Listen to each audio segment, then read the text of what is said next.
Boa noite a você que acompanha a programação do SBA. Hoje, segunda-feira, dia 8 de janeiro, começa agora mais uma edição do Pecuária BR.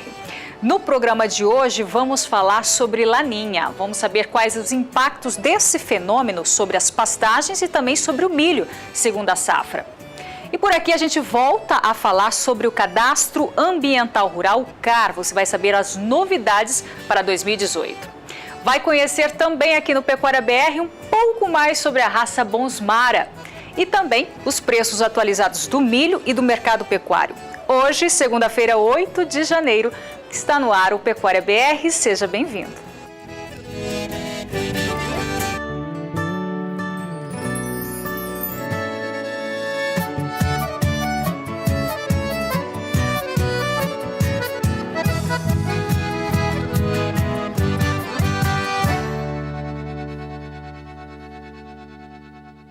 E a Embrapa Gado de Corte, em parceria com o Programa de Melhoramento Genético GenePlus, realizou em 2017 um curso em que o foco foi a avaliação genômica dos animais.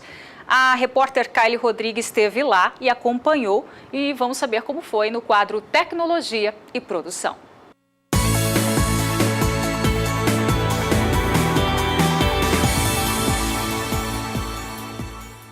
É aleatório.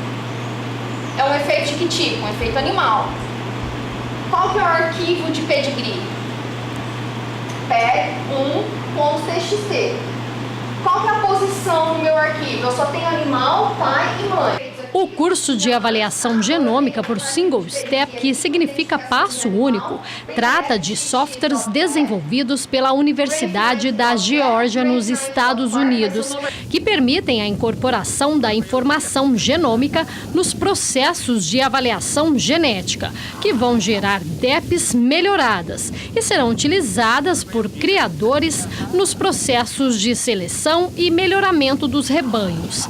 A Embrapa Gado de Corte tem parceria de cerca de 20 anos com a Universidade da Geórgia, o que proporciona troca de experiências e resultados positivos. Vários colegas nossos que foram para a Universidade da Geórgia, o pessoal da Geórgia já veio aqui ao Brasil outras vezes, né, de troca de experiência, de conhecimento, né, e que hoje tem permitido esse curso, uma reunião de trabalho com eles, tanto para a parte de treinamento no uso dos softwares, mas também de estratégias, de formas de utilizar a informação genômica nos processos de avaliação genética que a gente tem aqui no programa GenePlus Embrapa. E nós, como sabedores que nós não somos os únicos no Brasil, nós disponibilizamos para colegas também vinculados a esse arranjo MaxiBIF, que trabalham para seus estudantes de doutorado, também que os estudantes viessem e eles mesmos acompanhassem de perto essa evolução. A professora e pesquisadora da universidade explica que quando se olha um animal no campo, não há como diferenciar qual bovino é o melhor. Com um método é possível traduzir a genética do animal em números, combinando fenótipo com pedigree.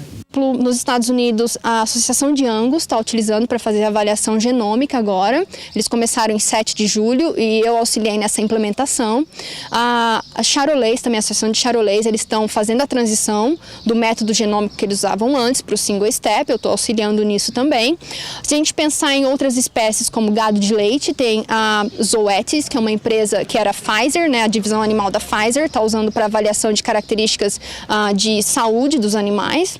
Nos Estados Unidos, até mesmo empresas de aves e suínos têm utilizado o software para fazer avaliação genômica.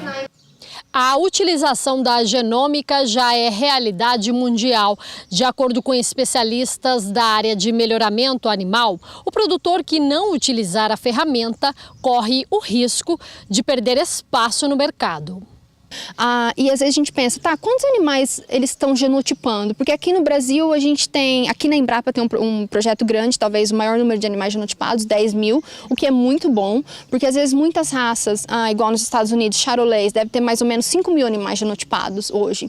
Mas se a gente pensa em outras raças, como o Angus, eles fizeram um programa muito bom com os produtores, que eles estão genotipando muitos animais. Então hoje eles têm, antes de eu sair da Geórgia, eu conversei com eles, eles estavam com 405 mil animais genotipados. Tá? Cada animal, para genotipar, eles vão pagar mais ou menos de 25 a 50 dólares, dependendo da densidade do chip, de quantas posições no DNA eles vão conseguir ler.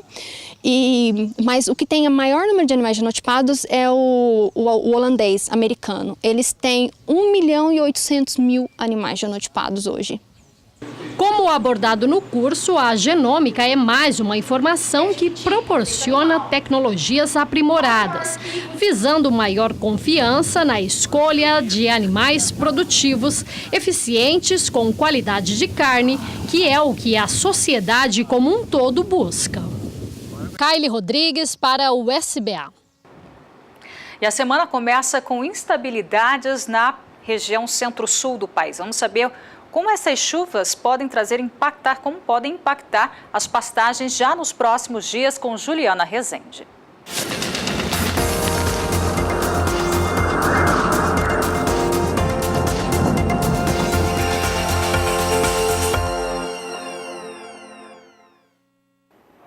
As instabilidades ganham força no Sudeste ao longo dos próximos dias por conta da formação de áreas de baixa pressão. E essas instabilidades devem ter potencial para seguir mantendo o solo com bastante umidade. Agora, a umidade do solo segue extremamente elevada no Centro-Oeste, no Sudeste e até no estado do Paraná. E nos próximos dias, é a formação de áreas de baixa pressão que conseguem seguir mantendo as instabilidades frequentes e ainda com potencial para pancadas mais fortes. Aqui no estado de São Paulo e também no estado do Paraná, o volume de água fica em torno de 50 milímetros, ou seja, são pancadas de forte intensidade para apenas 5 dias. Durante a segunda semana, essas instabilidades agora elas seguem ocorrendo no Centro-Sul, só que dessa vez elas conseguem se espalhar por todas as regiões. Entre o norte do Rio Grande do Sul até o sul de Minas Gerais, sul de Goiás e também Mato Grosso do Sul, é onde as pancadas seguem fortes e com volumes elevados, podendo alcançar em torno de 50 milímetros aqui entre São Paulo, Paraná, até Santa Catarina. Já durante a terceira semana, pouca coisa muda no centro-sul do Brasil. As instabilidades seguem abrangentes e com fraca intensidade aqui no Mato Grosso, norte de Goiás e também no norte de Minas Gerais. As pancadas seguem expressivas entre São Paulo, Paraná e também Santa Catarina até pelo menos o dia 23 do mês de janeiro. Então, ao longo das próximas semanas, grande parte das áreas de pastagens seguem muito beneficiadas no centro-sul, porque tem previsão de pancadas abrangentes e com potencial para seguir mantendo o solo com bastante umidade, favorecendo o crescimento dos pastos.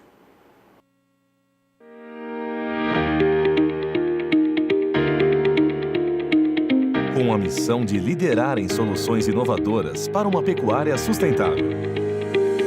Desde 1964, trabalhamos diariamente buscando entender os desafios da pecuária e propor soluções com foco na produtividade e lucratividade do setor. Em 1984, estimulados pela Embrapa, caminhamos ao encontro do progresso da pecuária intensiva no Brasil. Com o início dos confinamentos no país, surgiu a necessidade de mecanização do trato.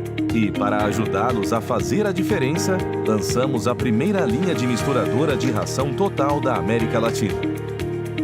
Iniciou-se então um ciclo contínuo de pesquisa e desenvolvimento de novas tecnologias. A confiança na marca Casale é resultado de um contínuo trabalho com dedicação e transparência, sendo nosso maior objetivo o de apoiar e entender nossos clientes, pecuaristas e técnicos do setor. Conte conosco. Casale, as melhores soluções para a pecuária. A gente vai para um breve intervalo comercial e na volta as informações sobre a raça Bonsmara e também sobre a agenda ambiental para o agronegócio em 2018. Nós já voltamos. Pecuária BR de volta agora com informações do mercado financeiro. O dólar nesta segunda-feira terminou com uma leve alta. Vamos até a Bolsa de São Paulo com a Sara, que traz as informações. Boa noite para você, Sara.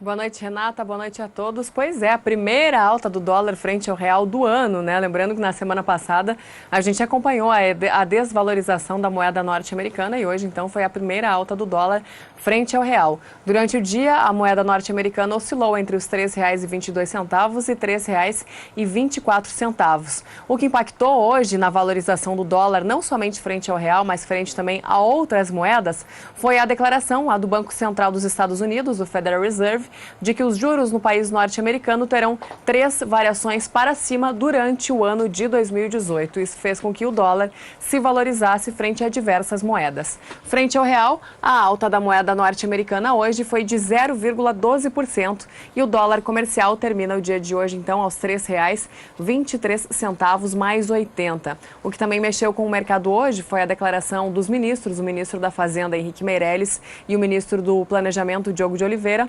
falando sobre a não flexibilização da chamada regra de ouro aqui no Brasil. Eles deram essa declaração na parte da tarde de hoje e isso também influenciou no mercado, Renata. Daqui a pouquinho eu volto com mais informações. É com você. Tá certo, Sara, obrigada pelas informações. Agora você vai conhecer um pouco mais sobre a raça Bonsmara e o desempenho dela no cruzamento com outras raças, principalmente as raças zebuínas. A repórter Rosa Cabral conversou com a presidente da Associação Nacional dos Criadores Bonsmara. Dá só uma olhada. De passagem pela fazenda Santa Silvéria, aqui na região de Piratininga, no estado de São Paulo, uma prosa com a criadora de Bonsmara, a Clélia Pacheco, que é presidente da Associação dos Criadores de Bonsmara do Brasil.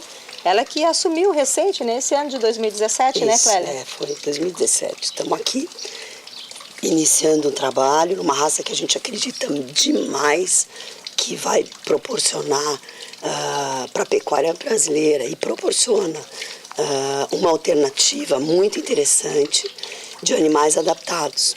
E aí que a gente estava conversando, para ser um Bonsmara, não basta ter nascido um animal de uma vaca e um touro Bonsmara. Esse animal, para se tornar um Bonsmara e para ter o aval da associação, que é o registro, ele precisa ter passado por um programa de avaliação. Então, nós temos um número de animais descartados grande, até chegar nesses touros. Qual é o critério de seleção para então chegar a essa finalidade que objetiva os criadores, a associação? A associação obedece, primeiro, o critério da avaliação dos números do animal, que são as pesagens, que são feitas nascimento, 100 dias, ano e sobre ano. Ele tem que ter números que sejam dentro da média do grupo contemporâneo dele. Se eles estiverem 90% abaixo desses números, eles são sumariamente descartados. Então isso é super importante. Não comprem touro sem registro, porque isso é uma garantia que você vai ter um animal que vai incrementar o ganho de peso na sua propriedade, que vai entregar o que você está esperando. Hoje a pecuária de ciclo curto, a pecuária moderna, ela está muito focada aí em rendimentos, né? O que o Bonsmara traz nessa linha que pode satisfazer, não é, o criador atendendo esse perfil? Todo o critério seletivo do Bonsmara é voltado, é pensado economicamente. Não existe nenhum critério seletivo unicamente estético, visual ou de... todos os critérios são voltados pensando em produtividade. E então você tem no animal voltado para isso, além das pesagens que te dão índices satisfatórios de produtividade, você se beneficia da heterose. Que o Bonsmara, com o Bonsmara você tem 100% de heterose nas bós-índicos, ou seja, zebuínas. E você também tem 100% de heterose nas meio-sangue zebuínas com gado europeu. Então, é uma raça ideal, digamos assim, para o cruzamento industrial? Ela é sensacional para o cruzamento industrial. Eu tive, durante algum tempo, gado comercial aqui na fazenda. Então eu pude ver o resultado que dava. Por isso que eu falo, eu acredito no resultado. Eu vi o resultado que a gente tinha aqui no gado comercial. E como que o taurino tem se revelado no Brasil, por exemplo, no sentido de produzir carne com menos custo? Eu acho que nesse cruzamento você tem tudo muito mais rápido. Ele cresce mais rápido, as fêmeas emprenham mais cedo. Hoje o Angus está estabilizado, você tem pelo Brasil inteiro a gente vê o resultado que ele dá, e eu acho que o cruzamento industrial é uma coisa que não tem mais volta. A gente fala em números gerais que você tem de 20% a 25% de ganho de peso a mais nos cruzados. Então isso é um número que você não pode descartar. Quer dizer, se você fizer o peso do seu rebanho, no final você ter 20% a 25% a mais de peso, é um número interessante. Mas isso tudo vem acompanhado de melhor manejo, melhores pastagens, e bons touros. Que futuro que você vê para os taurinos no Brasil? Eu acho que é um caminho sem volta. Os taurinos vieram para ficar, eles agregaram muito valor na nossa pecuária. A nossa pecuária tem evoluído muito, porque nenhuma raça sozinha te dá o que te dá o cruzamento. Eu acho que essas raças todas vão continuar aqui, cada uma com a sua aptidão. O cimental, por exemplo, que é leiteiro, agora as meio-sangue cimental, para receptora, quer dizer, nós temos um caminho pela frente com elas todas, cada uma na sua posição, vamos dizer assim. Tá certo. Valeu pela prosa aqui Obrigada, na sua Rosa. fazenda. Ela que vem aí de uma sucessão familiar, terceira geração, não é? Antigamente aqui era plantação de café. E aí depois se apaixonou pelo Bonsmara. Terceira geração aqui, porque antes tinha mais gente atrás. Se apaixonou pelo Bonsmara e aí é isso que nós estamos vendo, essa beleza de animais que vocês estão vendo é aqui da fazenda dela. E aí então, obrigada pela prosa. Obrigada, Rosa. Tchau, tchau. Tá certo. Bom, e a agenda ambiental para o agronegócio em 2017 foi bastante intensa e também trouxe bastante preocupação ao produtor rural. Isso em função do julgamento das ações sobre o Código Florestal, das mudanças também de posicionamento do Ministério do Meio Ambiente, das inscrição no CAR, o Cadastro Ambiental Rural, e o início de intensa fiscalização com multas e outras penalidades. E para falar sobre esse assunto, eu estou aqui com o consultor e consultor jurídico agroambiental e também professor Pedro Puccini Mendes. Obrigado pela presença mais uma vez aqui no Pecuária BR. Pedro, obrigado, Renata. Fala pra gente como é que ficou o prazo do CAR, mais uma vez prorrogado. Quais as novidades para 2018? Boa noite. Boa noite. Pois é, mais uma vez o prazo do CAR foi prorrogado. Dessa vez, segundo o Código Florestal, é a última vez, porque era prevista a prorrogação de 1 ano mais 1 e o Código Florestal foi alterado para 3 anos mais 1. Esses 3 anos contados de 2014, então 15, 16, 17, prorrogou mais 1 agora, mais meio, né? Até 31 de maio de 2018. Esse prazo de 31 de maio de 2018, ele foi prorrogado por um decreto federal que saiu no dia 29 de dezembro de 2017, é o decreto 9257, para quem quiser consultar. Então a gente recomenda, né, agora com esse tempo, esse fôlego extra aí, que o produtor e os técnicos ambientais contratados para fazer o CAR, que procurem, né, corrigir ou fazer complementações, dar uma conferida no Cadastro Ambiental Rural para ver se está tudo em ordem até que o prazo dele se vence. Também fazer o planejamento dos ativos e passivos ambientais. A gente começou falando do CAR, mas 2017 é uma agenda ambiental para o agronegócio intensa mesmo. Por que essa preocupação ao produtor? A preocupação é a interpretação de lei, né? Justamente esse fôlego extra que o CAR vai dar para a gente é o tempo de analisar esse contexto, tudo que está acontecendo agora, porque o Ministério do Meio Ambiente está fazendo interpretações do Código Florestal, né? O Supremo está julgando as ações diretas de inconstitucionalidade, então é importantíssimo que o produtor aproveite esse período agora, né, esse período extra de prorrogação do CAR para organizar, para não ter surpresas, né, no período após a inscrição do CAR. O produtor apenas inscrito no CAR, ele pode ficar tranquilo sobre a regularidade da sua inscrição?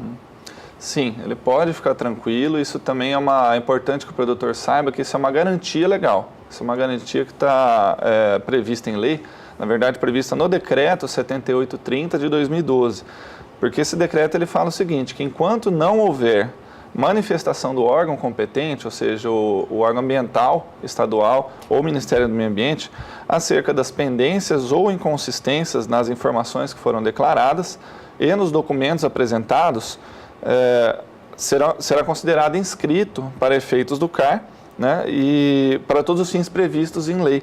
Então, esse produtor que está inscrito, ele não vai estar sujeito às penalidades. É engraçado que ele pode inserir qualquer informação lá, embora eu faça essa comparação, mas qualquer informação que seja inserida, desde que ele complete o cadastro, ele já vai estar inscrito e não vai estar sujeito. Mas a gente recomenda que o produtor tenha o seu login de acesso, né, normalmente é por meio do CPF e senha, para estar acompanhando essas mensagens no sistema. O processo é inteirinho virtual, né? Qual que é a importância dessa inscrição no CAR? A importância da inscrição é a segurança jurídica, né? A gente está falando aqui que o ano foi bastante conturbado e os próximos tempos ainda serão, se a gente pensar que ainda vai ser um ano de eleições e tudo mais, e novas diretrizes dos órgãos ambientais, é importante que a gente pense aí na segurança jurídica. Fora isso, o crédito rural, evitar as multas e todas aquelas situações que a gente já falou aqui em várias entrevistas. Né? Bom, Pedro, você divulgou um artigo pela Scott Consultoria, onde você chama atenção para o período pós-CAR. Explica para a gente isso. Então, esse período pós-CAR, que a gente começou a definir isso de uma maneira mais... para explicar melhor para o produtor o que vai acontecer depois da inscrição. Esse pós-CAR, ele vai gerar um processo administrativo, porque está sendo feita a inscrição. Até agora nada acontece, o produtor faz a inscrição e recebe um número e recebe a segurança jurídica de estar inscrito. Esse período posterior vai formar um processo administrativo e aí a gente tem que partir daquele preceito conhecido, né, jurídico, de que ninguém vai ser obrigado a fazer ou deixar de fazer alguma coisa, senão em virtude de lei. Certo. Então, o produtor só é obrigado a fazer ou não fazer alguma coisa, no caso do CAR, pelo Código Florestal. E o que o Código Florestal obriga a fazer ou deixar de fazer? Ele obriga a cadastrar as áreas de interesse ambiental, reserva, APP, área de restrito, nada além disso. Então, com relação ao processo também, o que a gente fala nesse período que o CAR vai virar um processo? Que o produtor tem que lutar pelos seus direitos ali. Quais direitos? O direito ao devido processo legal, ou seja, todo processo tem um trâmite. Não pode pular etapas, não pode deixar de ouvir o produtor, notificar ele para complementar as informações. Isso também lembra mais dois princípios, contraditório e ampla defesa, ou seja, tudo que o órgão ambiental fala está errado, tem que dar o direito do produtor se defender, né, e apresentar todos os documentos. Então, são direitos que competem a qualquer processo. E o CAR, quando ele encerra agora a inscrição, vão começar a sair as notificações para o produtor corrigir as informações e aí ele precisa provar as informações por meio de perícias, parecer jurídico, mapa, o GEL. Então, por isso que eu chamo de pós-CAR. É um processo inteiro que vai ser formado no período posterior e que o produtor estava achando que o trabalho seria cadastrar, né? E que tipo de problema o produtor deve esperar nessa fase aí? Nessa fase, existe uma outra normativa que eu gostaria de citar aqui para o produtor ficar atento, que é uma instrução normativa do Ministério do Meio Ambiente, a número 2 de 2014. Essa instrução normativa, ela fala, por isso que eu falei que é importante acompanhar as mensagens no sistema do CAR. Ela vai trazer 3 mensagens. A mensagem de ativo, pendente ou cancelado. Então, feita a inscrição, é importante acompanhar no sistema qual dessas mensagens vai aparecer na tela do produtor aí. Nessas 2 últimas mensagens, a gente chama atenção. O pendente e o cancelado, esses motivos aí, eles têm que aparecer acompanhados de justificativa. O órgão ambiental tem que justificar se está pendente, por quê? Né? Com base na legislação, qual artigo, é a reserva, é a APP. Não adianta só falar está pendente e deixar o produtor sem saber por quê. E se cancelou, pior ainda. Existe mais uma outra situação jurídica que a gente chama de motivação. Toda decisão administrativa do órgão ambiental tem que ter motivação, ou seja, tem que ter um fundamento. O órgão ambiental não pode só falar, está cancelado sem explicar o motivo. Então, está vendo quantos princípios e direitos que o produtor tem nessa fase pós-CAR? Então, eu até estou profetizando, né, que essa fase seria a mais problemática, né, e será, porque o produtor vai ter que contar com o auxílio do profissional da área jurídica, da área ambiental, e acompanhar. Não adianta só deixar na mão dos profissionais contratados, é importante... Qual a recomendação que você faz para o produtor rural agora que ele tem mais tempo aí para fazer essa inscrição? A recomendação é analisar a propriedade conforme a legislação no tempo, porque a legislação ambiental ela foi modificada, né, desde 1934 em diante. Teve um código de 65, alterações em 89, em 2001. Então, em cada época existia um percentual diferente de reserva legal e uma necessidade diferente para cada bioma. A gente fala muito que até 89, olha que incrível, que não precisava ter a reserva no bioma cerrado, porque era a política da época, tinha que abrir o cerrado. Né? Então, o produtor tem que identificar no tempo em que a propriedade foi aberta, né, que eles falam aberta, suprimida, enfim, e provar todas essas situações. E há a possibilidade de vistorias a campo. O órgão ambiental vai poder ir a campo fiscalizar se essas informações estão certas. Por isso, a recomendação é fazer valer todos esses direitos na fase pós-CAR, né, que a gente falou aqui, e provar, acima de tudo, provar por documentos e perícias tudo que está sendo Você acredita declarado. Que pode ser prorrogado mais uma vez, Pedro? Bom, eu, assim, particularmente não acredito, porque os projetos de lei que estavam tramitando na Câmara já foram aprovados, né, e os que não foram aprovados acabou sendo alterado por esse novo decreto. Então, o que ia ser alterado era de 1 para 3, já foi. Então, assim, é bom contar com esse prazo até 31 de maio de 2018 mesmo. Então, essas são as nossas recomendações. Em relação à legislação ambiental, o produtor pode acompanhar? Como ele pode acompanhar essa legislação? Assim, a gente sempre acompanha o Diário Oficial da União, inclusive o site do Planalto tem um sistema que você assina pelo e-mail, mas com certeza os canais de informação, né? Como aqui o canal do Boi e demais mídias sempre divulgam em primeira mão, até antes de sair no diário, esse decreto que publicou o CAR, antes de sair já estava publicado. E eu convido, né, também a acompanhar. A gente tem essa coluna de artigos jurídicos na Scott Consultoria e o canal do YouTube a gente está alimentando aí sempre com informação atualizada. Tá certo, Pedro. Obrigado pela presença mais uma vez aqui no Pecuária BR. Bom, e agora a gente vai falar sobre Touros do Dia, uma oportunidade para você, produtor, adquirir sêmen de grandes reprodutores das baterias de gado de corte e também de leite da Cemex Brasil, que é a empresa parceira do SBA. E quem traz o Touro do Dia hoje, Adriane Dival, é com você.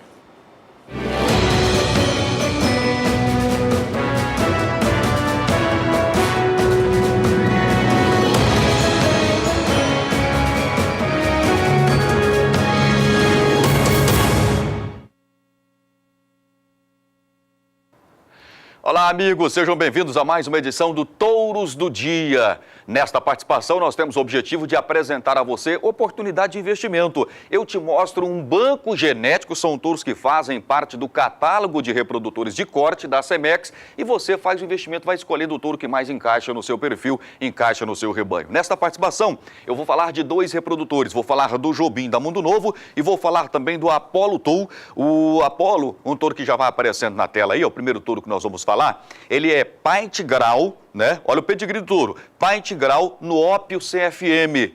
Um touro interessante, que traz um pedigree interessante também. Ele é de propriedade do senhor Antônio Carlos Brunner. Esse touro, a Tulipa Agropecuária é participante do Delta Gen, onde o foco é precocidade. Você sabe muito bem disso, né? Animais são participantes do Delta Gen. Foca precocidade, foca acabamento de carcaça. Então, a precocidade, aliado a isso, faz uma ultrassonografia de carcaça e traz uma seleção extraordinária no intra-rebanho. Traz uma seleção muito forte a Tulipa Agropecuária. Quem é conhecedor desse trabalho sabe muito bem do que eu estou falando. Quem não é conhecedor, é só observar no posterior desse reprodutor e eu vou te passando a avaliação dele. Dentro do sumário, ele simplesmente é o segundo no sumário 2017 do Delta Gen, viu? Ó, ele traz para índice de desmama, ele vem com quase 18 pontos. Índice final, ele vem com quase 24 pontos. Ele é DECA 1, um touro extraordinário que eu vou apresentando para você nesta avaliação do Delta Gen, né? Um destaque de venda da Cemex, todo mundo quer esse touro, principalmente para ser introduzido no rebanho comercial, porque ele dá um up no seu rebanho, faz toda a diferença.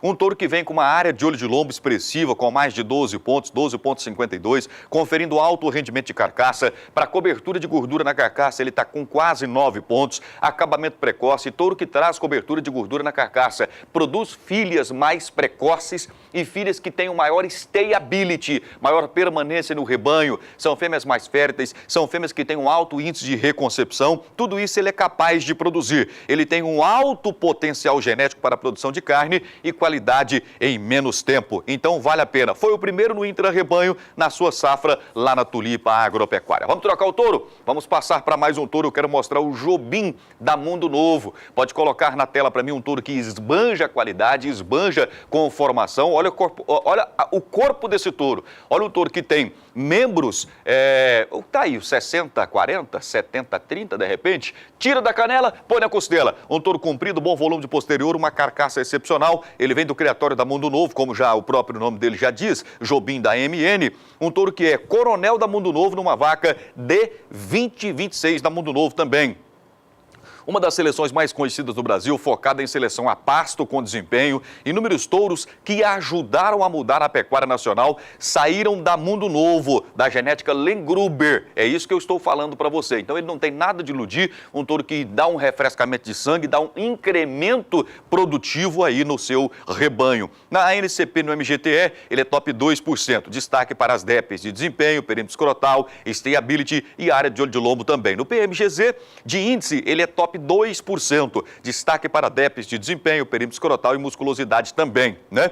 Touro que está na bateria da Cemex há mais de 4 anos e a cada ano aumentam suas vendas, com índice de recompra muito alto. Na Cemex só fica na bateria touros com ótimas produções e que tem uma aceitação de mercado, né? Lógico, se tem uma aceitação mercadológica expressiva, os touros permanecem lá. Como é o caso do Jobim. Jobim é um touro que vem crescendo a cada dia a sua comercialização, porque quem faz o investimento no touro tem um resultado no campo. Jobim é um touro com muita consistência de produção, tanto no gado comercial quanto no gado puro também. Você pode colocar que o resultado é expressivo. No último leilão da Mundo Novo, destaque do leilão foi um filho do Jobim, né? Filho do Jobim com preço recorde de R$42 mil. Touro mais pesado, com maior circunferência escrotal. Então nós temos um touro que alia precocidade, acabamento de carcaça, circunferência escrotal e um touro que produz fêmeas com stayability muito expressivo. Esse é o Jobim, R$18,90 a dose. Eu acho muito barato, porque você consegue mudar a cara do seu rebanho em 3 gerações. Através do telefone 479-9195-3297, você vai adquirir pacote com 100 doses. Lembrando que você pode parcelar. A parcela mínima não pode ser inferior a R$300, ok? Ficamos por aqui, voltamos a qualquer momento dentro da programação, trazendo mais informações e trazendo mais um Touros do Dia. Até lá! Tá certo, Adriano, obrigada pelas informações. Bom, e o ano começa com a expectativa do reconhecimento da Organização Mundial de Saúde Animal do Brasil ser considerado país livre de febre aftosa com vacinação. Quem traz mais informações sobre esse assunto é Kleber Rabelo. Boa noite para você, Kleber, é isso mesmo? Boa noite, Renata. Boa noite a todos. É isso mesmo. O anúncio deve ser feito durante a reunião anual da Organização Mundial de Saúde Animal. A reunião acontece em Paris e, obviamente, deve contribuir para ampliar e abrir novos mercados internacionais às carnes brasileiras. No último ano, o Ministério da Agricultura, Pecuária e Abastecimento criou um comitê para preparar ações voltadas para o alcance desse objetivo. O comitê organizador foi criado por meio de portaria do ministro Blairo Maggi, publicada na edição de 12 de maio no Diário Oficial da União. O reconhecimento pela Organização Mundial de Saúde Animal deve consolidar o processo de reconhecimento feito pelo MAPA. No início de dezembro, quando foram declaradas novas zonas livres da febre aftosa com vacinação no Amapá, Roraima e em grande parte do Amazonas e em áreas de proteção no Pará, finalizou-se nacionalmente o processo de erradicação da doença. Em abril, vai completar aí 11 anos sem registro de ocorrência de aftosa no país, viu, Renata?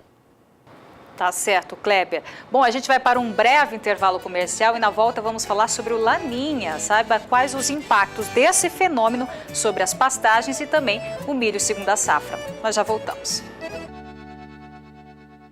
Pecuária BR de volta, o nosso assunto agora é o Laninha, um fenômeno de resfriamento do Oceano Pacífico que segue influenciando a distribuição das chuvas. Juliana Rezende mostra pra gente os impactos desse fenômeno nas culturas de verão.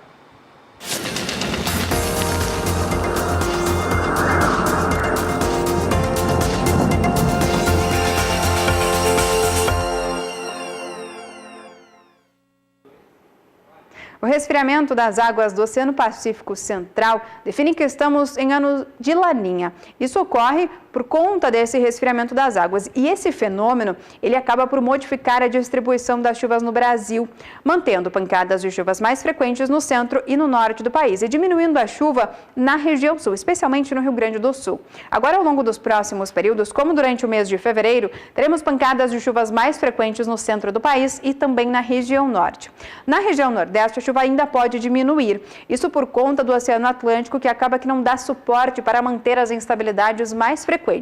Então, não se descarta a diminuição da chuva aqui no interior do Nordeste, assim como a diminuição da chuva no sul do Brasil, assim como já é típico de ano de laninha. Agora, durante o mês de março, é onde a chuva diminui um pouco mais de intensidade aqui na região sul, especialmente nas áreas que fazem fronteira do Rio Grande do Sul com o Uruguai. Então, não se descarta o risco para estiagens, principalmente nessas áreas. Agora, no centro do Brasil, a chuva até persiste com um pouco mais de intensidade, mas onde a chuva ganha mais força aqui na metade norte do país. Então, as pancadas seguem ganhando cada vez mais intensidade e justamente durante este período, as instabilidades podem vir a atrapalhar momentaneamente tanto as atividades de colheita das lavouras de soja, como também a implantação do milho safrinha. E como essa chuva ela ocorre de maneira mais intensa, ela deve manter o solo com bastante umidade. Isso pode vir a atrapalhar também de maneira mais momentânea as atividades de escoamento de grãos.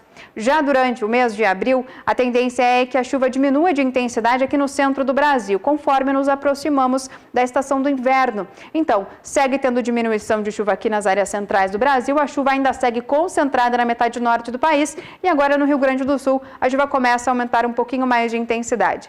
Então, ao longo dos próximos períodos, podemos ter alguns problemas em relação às atividades de colheita da soja e também das atividades de implantação das lavouras de milho safrinha, assim como em relação ao escoamento de grãos. Agora, essa chuva deve seguir persistindo, principalmente no centro e também no norte do Brasil. E não se descarta o risco para estiagens, principalmente nas áreas do Rio Grande do Sul, que fazem fronteira com o Uruguai. Eu converso sobre esse assunto, sobre os impactos do Laninha, com o analista em agronegócio, João Pedro Cuti Dias. Boa noite, João. Boa noite, Renata. Renata, quando faço qualquer pesquisa com o produtor rural brasileiro e pergunta qual é o que mais assusta ele, não é política, não é malandro, não. É 50% é clima. E o clima, nós estamos vivendo uma fase complicada do clima. Quando 2017 foi o segundo ano mais quente nos últimos, a partir do ano 2000, perdeu para 2016. O que nós estamos vivendo é um processo de mudança climática, que os fenômenos climáticos vão se amplificar. Você vai ter secas mais intensas e chuvas mais fortes. Nós estamos vendo chuva com grande intensidade. Sábado eu estava na estrada, não chegava a ver a estrada, a quantidade de chuva que estava caindo. Então, a grande preocupação que tem o produtor é que ele tem um modelo de produção que vai do Rio Grande do Sul até o Amapá, praticamente, até o Tocantins, lá do Maranhão, que ele planta a soja mais cedo, quando ele pode. Esse ano atrasaram a chuva, para colher ela a partir de 15 de janeiro. Nesse momento está chovendo muito nos principais estados. Paraná parece que deu uma certa trégua, mas Mato Grosso do Sul, Mato Grosso, Goiás chovendo bastante. Isso atrapalha a colheita. E também ele tem que plantar o milho segunda safra, que é o principal safra, ou seja, a segunda safra é 2/3 da safra total brasileira, ou até um pouco mais que 2/3. E para poder o quê? Aproveitar a janela. Mas a preocupação dele é que quando esse milho estiver embonecando, estiver pendoando, que ele precisa de água no solo, você vai ter essa água.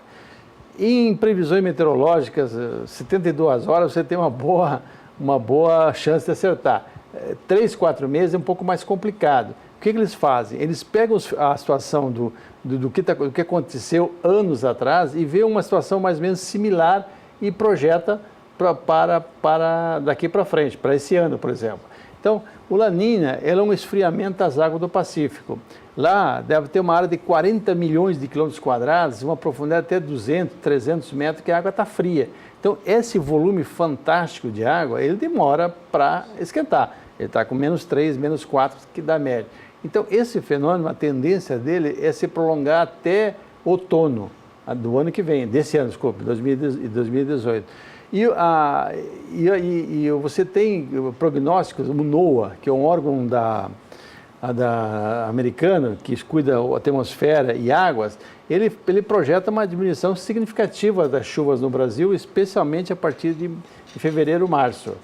Já alguns meteorologistas falam que em função desse volume de água fria, dessa quantidade de água fria que tem no Pacífico, o clima vai ficar mais ou menos igual, mostrando essas peculiaridades que E como que o produtor deve lidar, se precaver em relação a esse impacto? O produtor tem que procurar trabalhar com o solo dele, não raso, ele tem que ter fertilidade, não 10, 15 centímetros, tem que ter 30, 40 centímetros. Para quê? Para que ele possa aproveitar o máximo possível de enraizamento, para que esse volume de raiz possa ter condições de buscar água mais profunda.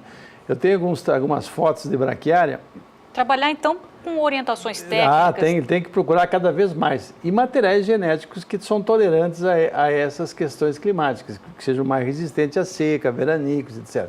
Agora, até esse momento, a lavoura de soja no Brasil inteiro está excepcional. A qualidade da lavoura e tal. Há um risco de muita chuva nesse mês de janeiro atrapalhar os controles da ferrugem, das doenças fúngicas de folha. Mas o pessoal está fazendo isso aí. O perfil da lavoura está muito bom. Você tem uma perspectiva de uma safra excepcional. Agora, vai depender do comportamento das chuvas de fevereiro, março, e que define a safra e a colheita, a qualidade do grão, inclusive, e também pensando na lavoura de milho que vai ser implantada. Para a pecuária, nós vemos num ano de 2017 complicado, atrasou a chuva, tal, os pastos rapados, o uso de fertilizante é muito baixo na pecuária, o pasto demora para recuperar. Nesse momento está havendo uma recuperação das pastagens. Agora, precisaria que essa chuva fosse pelo menos até maio e se não houvesse nenhum frio, especialmente do sul de Mato Grosso do Sul para baixo, que atrapalhasse, para que você tivesse um volume de forragem suficiente para você alimentar o gado e também conviver no período de seca. Ela falou também sobre a dificuldade, João, do escoamento de grão. Explica para a gente isso. Você tem hoje, a grande parte das estradas vicinais são estradas municipais, grande parte delas. Algumas são estaduais, mas a maior parte são municipais. Os municípios do Brasil estão tudo quebrado, então não há dinheiro para manutenção. E manutenção não deve ser feita agora, especialmente do Paraná para cima, ela tem que ser feita quando? Na época da seca. É porque você tem condição de trazer cascalho, tirar a água da estrada e faltam coisas básicas, por exemplo, pequenas barragens de contenção, para você não deixar a água na estrada e ela acumular nas barragenzinhas e dali ela se infiltrar. Isso não se faz, regra geral. E também em alguns casos específicos, como o caso da BR-163. Grande parte da produção de Mato Grosso, ela está programada para ser exportada via Miritituba. Só que faltam 100 quilômetros de estrada. Na região amazônica, esse período chove muito. Lá tem regiões que chove 2.500, 2.800 milímetros por ano e concentrado nesse período. O que acontece? A hora que vai 2, 3, 4 mil carretas de 9 eixos, ela acaba com essa estrada de chão. Então tem que ter trator de esteira para puxar, aí vai lavrando a estrada. Esse é o risco que ela se comenta, ou seja, em alguns locais, a questão de você levar o grão, agora é soja, 100% é soja, para o local de transferência para um modal mais eficiente, você tem dificuldade, às vezes, por questão de manutenção e daí estrada que não é asfaltada. E também nas estradas asfaltadas falta recurso para você fazer manutenção. Aqui no estado, a rodovia que é concessionada, a BR-163, você roda tranquilo, mas sai da 163, aí complica a situação. João, para a gente finalizar o nosso bate-papo, ela falou sobre os impactos sobre o Laninha nas culturas, né? Qual a recomendação que você deixa para o produtor rural em relação às pastagens, milho segunda safra? Milho segunda safra, vamos começar pela soja, tem que colher a soja. Você vai ter que ter equipamentos em condições, tem que ter armazém, tem que ter secador, porque normalmente não vai conseguir colher essa soja com 13, 14% de umidade, vai colher com 17, 18 ou até mais. Vai ter que passar por secador, é um detalhe. A questão das pastagens, esse é o momento do pecuarista também adubar suas pastagens, fazer um trabalho de manejo ou ou ele melhorar o manejo do seu pasto, de tal maneira que haja tempo de haver uma recuperação do pasto, deixar uma reserva. Porque é uma incógnita o que vai acontecer a partir daqui 120 dias. E para o produtor de milho, ele tem que se preparar. A hora que ele vai ter a janela ideal para plantar, ele tem que ter máquinas em condições de colocar no campo e aproveitar o máximo possível. Nesse momento, você planta muito algodão no Mato Grosso. Eles vão ter dificuldade de plantar. Por quê? Porque está chovendo muito. E aí você olha os próximos 60 dias, a previsão é que continue a chuva e atrapalha o plantio. Tá certo, João. Obrigado pelas informações. Um bom trabalho. Boa noite. Bom, agora a gente vai falar sobre o mercado de suíno e também de frango. Vamos com Kleber Rabelo, que traz informações sobre os valores fechados que foram fechados em 2017, segundo o CPEA. Com você, Kleber. Então, Renata, após um ano de crise, em 2016, o setor suinícola ganhou um fôlego em 2017 para pagar as contas. Isso se deve ao patamar mais baixo no ano passado, quando o assunto é custos de produção, principalmente em função dos preços do milho e farelo de soja que recuaram na região São Paulo 5, que compreende Bragança Paulista, Campinas, Piracicaba, São Paulo e Sorocaba, de janeiro de 2017 a 28 de dezembro do ano passado. O animal vivo teve média de R$ 4,13, alta de 9,23%, frente a 2016 em termos nominais. A carcaça especial negociada na Grande São Paulo teve média de R$ 6,43 o quilo em 2017, alta de 8,80% em relação ao ano anterior. Agora, em relação ao frango, segundo o CPEA, em 2017, os preços domésticos acumularam quedas mensais quase que consecutivas. Esse cenário esteve atrelado à maior disponibilidade interna da carne. De janeiro até agosto, o preço do frango resfriado negociado no atacado da Grande São Paulo caiu praticamente de forma consecutiva, com a média saindo de R$ 3,91 o quilo no início do ano para R$ 3,42 em agosto. Esse foi o menor patamar real desde julho de 2006. A partir de setembro, porém, os preços reagiram, atingindo R$ 3,75 em novembro, mês descrito por agentes colaboradores do CPEA como o mais aquecido, que se refere à demanda por carne, Renata. Tá certo, Kleber. Então a gente volta agora à Bolsa de São Paulo com a Sara, que traz os números atualizados do preço do suíno, do frango, mas tem informações também sobre as exportações dessas matérias-primas. É com você, Sara. Isso mesmo, Renata, tem informação das exportações, tanto do suíno quanto do frango. Eu vou começar trazendo os preços primeiro do milho. Eu vou começar com o milho no mercado físico, que veio em queda, assim como no mercado futuro também, acompanhando a Bolsa de Chicago. No mercado físico, o preço da saca de 60 quilos caiu de R$ 33,31, que era o valor da última sexta-feira, para R$ 33,12. Uma queda de mais de 0,5% no dia e de quase 2% no acumulado do mês. Vem o milho, portanto, no mercado físico, no indicador CPEA.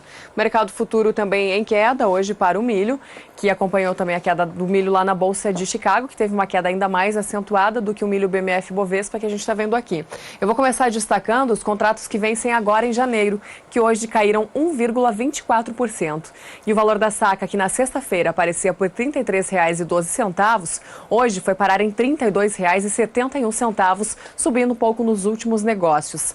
Já os contratos entregues em março caíram 1,5%, com o valor da saca passando de R$ 34,02 para R$ 33,51 no ajuste atual, caindo mais um pouquinho nos últimos negócios. Os contratos entregues em maio desse ano tiveram uma desvalorização de 0,74% e o valor da saca, que na sexta-feira aparecia por R$ 33,77, hoje foi para R$ 33,52 no ajuste atual, caindo mais 2 centavos nos últimos negócios. E os contratos entregues em setembro caíram 1,33% nesta segunda-feira, passando de R$ 32,33 a saca para R$ 31,90, caindo mais um pouco nos últimos negócios. Dia de queda, portanto, para o milho no mercado físico e também no mercado futuro. Agora sim, vamos para os dados das exportações, começando com as exportações do frango in natura agora no mês de janeiro, considerando os 4 primeiros dias úteis deste ano. Foram embarcadas 62 mil toneladas de frango chamado in natura, né? Com uma média de 15 mil toneladas e meia por dia, acumulando aí mais de 95 milhões de reais com essas exportações, milhões de dólares, desculpa, com essas exportações do mercado do frango. No dia, a média ficou aí em 23,8 milhões de dólares. Esse número ele representa uma baixa de 0,1% no valor médio diário de exportação em relação a janeiro de 2017 e uma alta de quase 5% na quantidade média diária exportada e uma baixa de 4,8% no preço médio. Na comparação com dezembro, houve uma alta de 2% no valor médio diário exportado, um ganho de quase 5% na quantidade média e uma desvalorização de 2,7% no preço médio. Das exportações do frango, então vamos para as exportações do suíno in natura, também divulgados hoje pelo Ministério da Indústria, Comércio e Serviços. Durante o mês de janeiro, agora nesses primeiros dias úteis do ano, o Brasil embarcou 9,6 mil toneladas de carne suína in natura, uma média de 2,4 mil toneladas por dia e de mais de 20 milhões de dólares no acumulado aí desses dias úteis, que dá uma média de mais de 5 milhões de dólares por dia, falando aí da carne suína embarcada para outros destinos. Em relação ao mês de dezembro, houve uma retração de 0,2% na receita média diária e um ganho de 9,1% no volume diário. Já o preço teve uma perda de 8,5% na comparação com dezembro. Já na comparação com janeiro de 2017, houve uma perda de 10,2% no valor médio diário exportado, perda de 3,3% na quantidade média diária e uma desvalorização de 7,1% no preço médio. Dito isso, vamos para os preços tanto do suíno quanto do frango no indicador CPEA, o Centro de Estudos Avançados em Economia Aplicada, começando pelo preço do frango congelado no atacado de São Paulo, que subiu de sexta-feira para hoje. Na sexta-feira, o preço do quilo estava em R$ 3,69. Hoje, então, teve uma alta e foi para R$ 3,73 o frango congelado aqui no atacado de São Paulo. E o preço do suíno vivo no estado de Santa Catarina está em R$ 3,41 o quilo, também com uma alta aí para o preço do suíno, uma alta de 0,29% no dia e de mais de 0,5% no acumulado do mês de janeiro, enquanto o frango no mês de janeiro acumula uma perda de mais de 1,5%. Esses foram então os fechamentos do milho, do suíno e do frango para esta segunda-feira e também os dados referentes às exportações, já aí dando um cenário dos primeiros dias deste ano. Renata. Obrigada, Sara. Daqui a pouco você volta com os preços do bezerro e também do boi gordo. Vamos para um breve intervalo comercial e voltamos com mais informações de pecuária para você. Agora são 7h15, horário de Brasília, e voltamos com o Pecuária BR com mais previsão do tempo para você, agora a região centro-norte do país, com Juliana Rezende.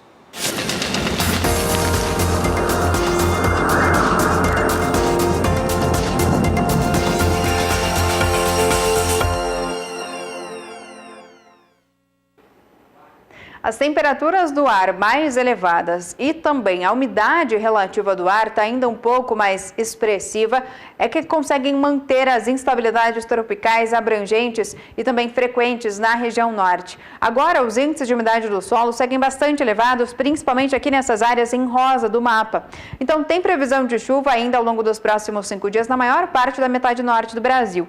As instabilidades mais fortes ficam concentradas na região norte, podendo alcançar especialmente o estado do Maranhão. Agora, nas demais áreas da região nordeste, pancadas fracas e perdendo intensidade. No decorrer da próxima segunda semana, entre os períodos do dia 14 até o dia 18, as instabilidades agora na região norte começam a perder um pouco mais de intensidade e também ocorre no interior do nordeste. As pancadas se tornam cada vez mais fracas, ou seja, irregulares. Acabam tendo dias de tempo mais seco, ocorrendo entre os períodos de chuva. Durante a terceira semana, até pelo menos o dia 23 do mês de janeiro, as chuvas ainda seguem aqui na região norte, entre o Amazonas, até a faixa oeste do estado do Pará, isso de maneira mais significativa, ou seja, com potencial para seguir mantendo o solo mais úmido. Agora aqui no interior do Nordeste, pancadas cada vez mais fracas e o tempo mais seco até volta a predominar no interior da Bahia.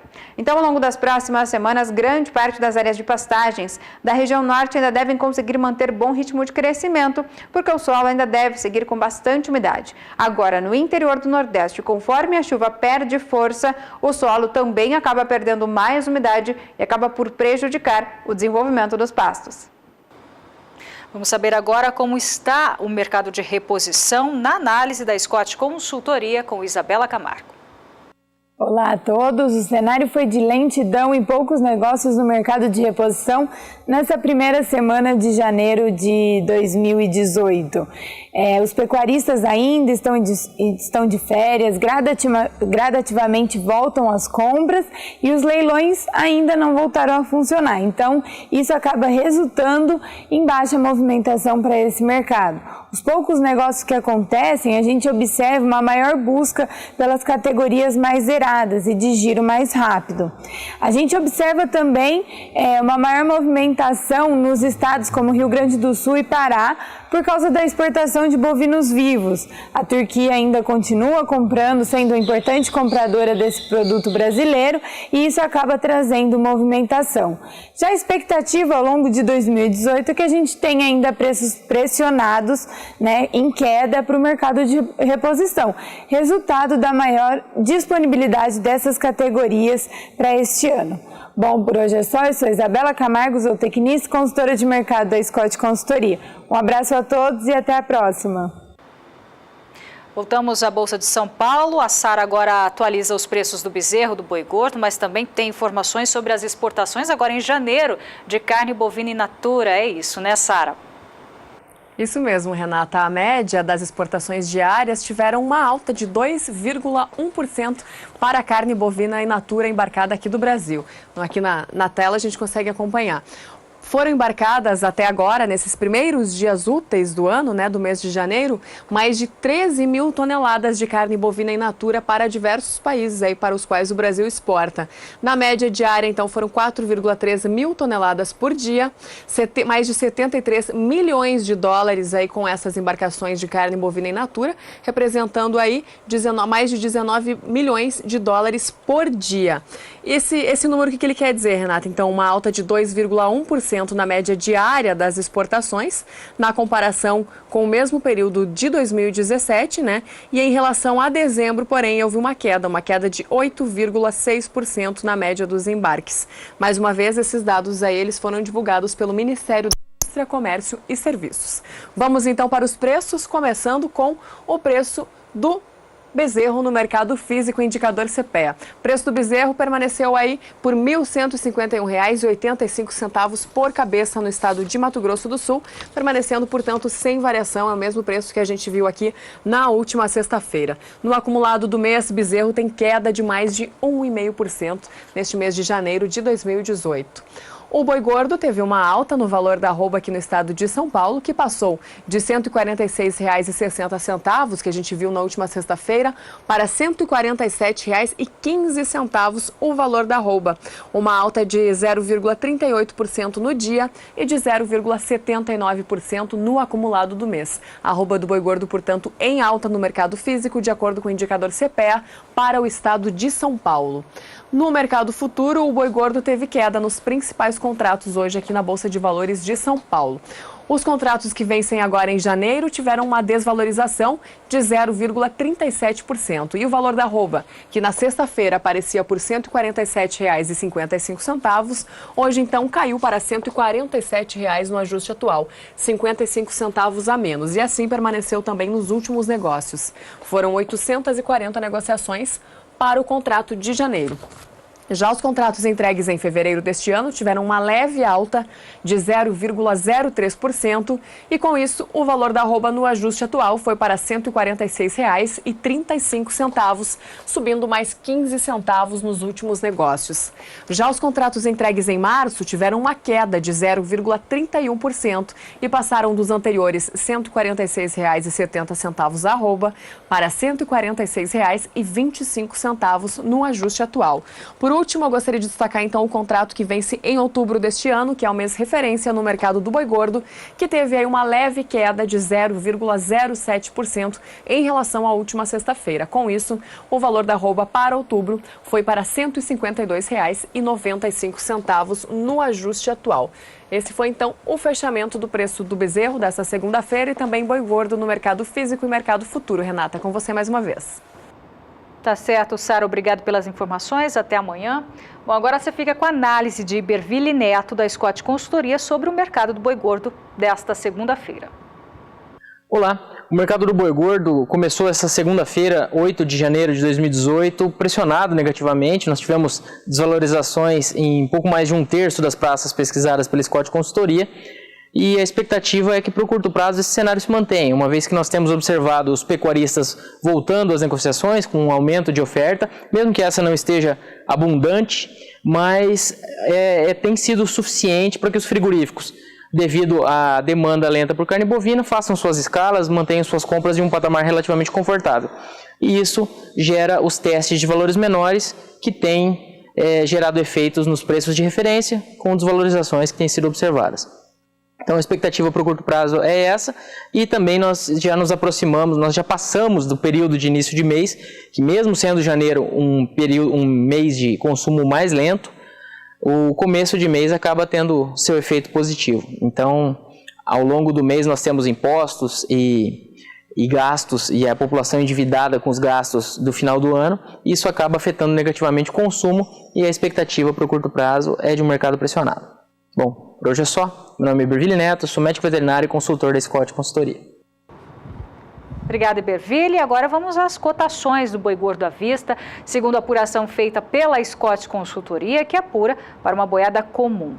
A primeira tela é a região sul do país, que, segundo a apuração da Scott, teve queda de 50 centavos no oeste de Santa Catarina. Nas demais praças, os preços sem alteração.